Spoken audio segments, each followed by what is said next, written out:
Angela বাৰিষা মৰশুম আহিলেই এনে পৰিস্থিতিৰ সৃষ্টি হয় আৰু কেইদিন পূৰ্বেও এনেদৰে ভূমিস্খলনৰ ফলত সম্পূৰ্ণভাৱে বন্ধ হৈ পৰিছিল এই বাহন চলাচল আৰু আজি আচলতে কালি নিশাৰ পৰা দেখিবলৈ পোৱা গৈছে মেঘালয়ৰ যি ইষ্ট জয়ন্তীয়া হিলছ অঞ্চল এই অঞ্চলটোত যথেষ্ট বৰষুণ হৈ আছে আৰু বৰষুণৰ ফলত আজি ৰাতিপুৱাৰ এনেদৰে ঘটনা সংঘটিত হৈছে লুমচুলুম অঞ্চলত পাহাৰৰ পৰা আচলতে মাটি খহি আহি ৰাজপথৰ ওপৰত পৰিছে মাটি আৰু পানী আৰু খহি পৰাৰ ফলতে সম্পূৰ্ণভাৱে যি যাতায়াত ব্যৱস্থা সম্পূৰ্ণভাৱে বন্ধ হৈ পৰিছে এই মুহূৰ্তত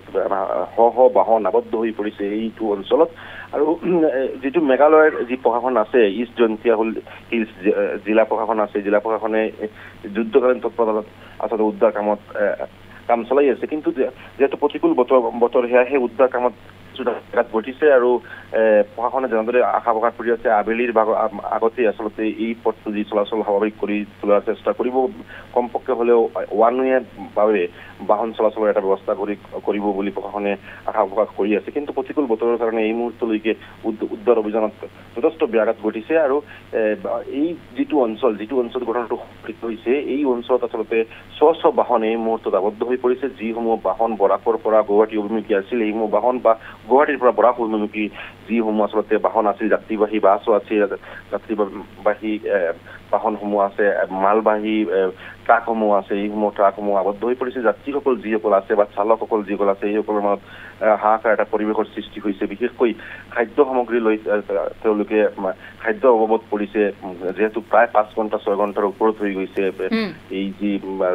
ভূমিস্খলনৰ ফলত তেওঁলোক আবদ্ধ হৈ পৰিছে আৰু সেয়াহে যিটো অঞ্চলত আচলতে এঞ্জেলাই ঘটনাটো সংঘটিত হৈছে এই অঞ্চলটোৰ আশে পাশে কোনো ধৰণৰ আচলতে এটা সুনচা অঞ্চল আশে পাশে কোনো ধৰণৰ আচলতে খোৱাৰ ব্যৱস্থা নাই বা কোনো ধৰণৰ জনবসতিপূৰ্ণ অঞ্চল নহয় আৰু সেয়াহে যিসকল যাত্ৰীসকল তাতে আবদ্ধ হৈ পৰিছে এইসকল যাত্ৰীৰ মাজত যথেষ্ট হাহাকাৰ এটা পৰিৱেশৰ সৃষ্টি হৈছে উদ্ধাৰ অভিযান যথেষ্ট তীব্ৰ গতিতে চলোৱাৰ চেষ্টা চলাই আছে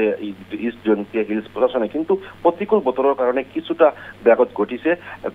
জিলা প্ৰশাসনে ইষ্ট জয়ন্তীয়া হিলছ জিলা প্ৰশাসনে আশা প্ৰকাশ কৰিছে যে আবেলি বা সন্ধিয়াৰ আগতে কমপক্ষে হলেও ওৱান ৱে ভাৱে যি যাতায়াত ব্যৱস্থা কৰাৰ এটা চেষ্টা চলাই আছে তেওঁলোকে আৰু যাতায়াত ব্যৱস্থা কৰি তুলিব বুলি তেওঁলোকে জনাইছে কিন্তু এই মুহূৰ্তলৈকে যি উদ্ধাৰ অভিযান যথেষ্ট ব্যাঘাত ঘটিছে হয় আমি ধন্যবাদ জনাইছো